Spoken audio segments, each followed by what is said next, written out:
আজকে ছাত্রদলের ব্যানারে আমরা দ্বিতীয়বারের মতো চেয়ারম্যান মেম্বার অপসারণের দাবিতে আবারও একত্রিত হয়েছি।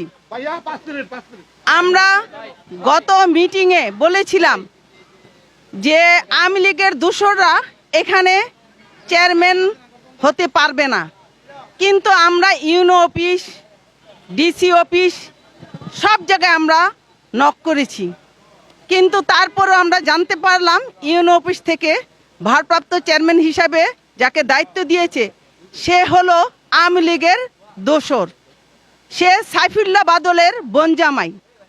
আমি আমার ছাত্রদলে যে আজকে যে প্রোগ্রাম করেছে জুম্মান এবং যুবদলের সভাপতি আছেন মনির ভাই এবং আমার ছাত্রদলের বিভিন্ন অঙ্গ সংগঠনের ভাই বোন আছেন, সবাইকে সালাম জানাচ্ছি।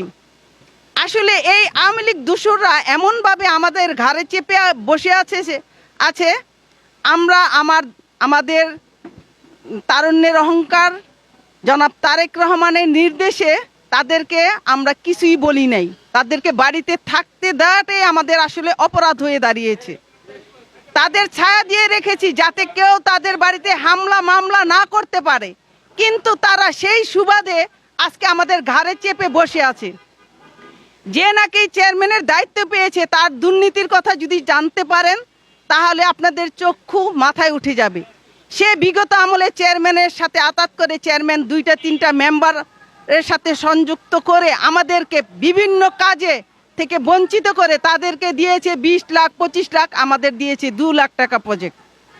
এটা সবাই জানে, কিন্তু এই দোসররা যদি আবারও সে ক্ষমতায় পায় সে কি করতে পারে।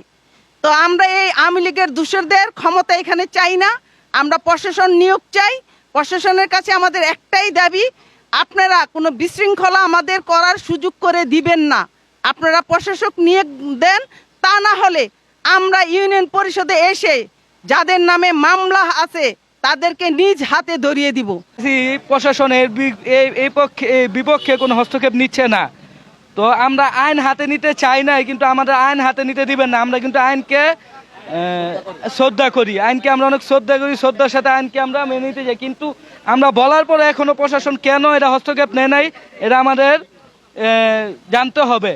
তো আমরা বেশি দূর না, এখন আমরা জায়গায় জায়গায় দেখি আওয়ামী লীগের অনেক লোক এখনো প্রত্যেকটা এলাকায় মহল্লায় বুক ফুলিয়ে চলে। কিভাবে চলে? একমাত্র আমাদের ভদ্রতার কারণে। আমরা ছাত্রলীগের মতন সন্ত্রাস না, আমরা দেশনায়ক জনাব তারেক রহমানের রাজনীতিকে বিশ্বাস করেই আজকে সুন্দরভাবে একটা রাষ্ট্র পরিচালনা করার জন্য আমরা কোনো সন্ত্রাসী চাই না, আমরা আইনকে শ্রদ্ধা করি। আইনকে আমরা বারবার বলতে চাই, দেখেন আমাদেরকে সন্ত্রাসীভাবে কোনো হস্তক্ষেপ করতে দিবেন না। আওয়ামী লীগের যে দোসররা আছে আমরা কিন্তু ভালোভাবে বারকে বার আপনাদের বলে যাচ্ছি, যদি আমরা একবার ধরি তারপর কিন্তু আইনের উপর দিয়ে যাবে গা, তারপর আমরা পিটিয়ে তারপর আমরা প্রত্যেকটাকে আপনার আইনের হাতে ধরে দিব। এখানে মেম্বার চেয়ারম্যান যারা আছে সবাই অবৈধ, একটা ব্যক্তিও না এখানকার জনগণের নির্বাচিত ভোটে পাশ করা। আমরা একটা সময় ভোট কেন্দ্র যেতে পারি না, ভোট কেন্দ্র থেকে প্রত্যেকটা নাগরিককে প্রত্যেকটা মানুষকে খেদিয়ে দেওয়া হয়েছে, এমনকি যারা মেম্বার প্রার্থী ছিল তাদের কোনো এজেন্টও কেন্দ্রে থাকতে পারে না। তারা কিভাবে এখনো এই ইউনিয়ন পরিষদে বহাল থাকে? এরা প্রশাসনের দৃষ্টি আকর্ষণ করে বলছি, আপনারা দ্রুত হস্তক্ষেপ করুন, আর না হয় এর বিরুদ্ধে আমরা ছাত্রদল দাঁড়িয়ে যাব।